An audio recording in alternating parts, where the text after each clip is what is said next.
শুভ জন্মাষ্টমী বন্ধুরা। তো আজকে সব ঠাকুরের আয়োজন করেছি, ভোগ ফোগ একটু দেবো। তার সঙ্গে এই যে সাই বাবার আমার যে ঘট বসানো আছে না, এটা এত বড় হয়ে গেছে, আমি আর একে সামলাতে পারছি না। তাই জন্য আজকে ভালো একটা দিন আছে, ওই জন্য আমি ভাবছি এর ঘরটাও আমি চেঞ্জ করে দেবো।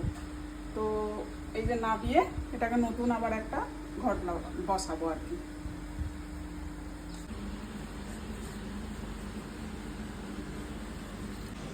এইটা আমার সাই বাবা। তোমাদেরকে ঠাকুর আমি দেখাইনি, তো সেই হিসাবে এটা আমার সাই বাবা, একে চান করিয়ে নি।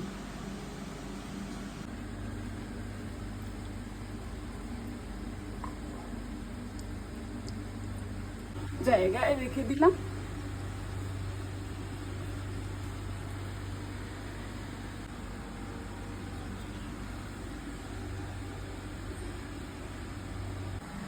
মেয়ে ফল কেটে এই যে ভোগ রেডি করে সব রেখে দিয়েছিল।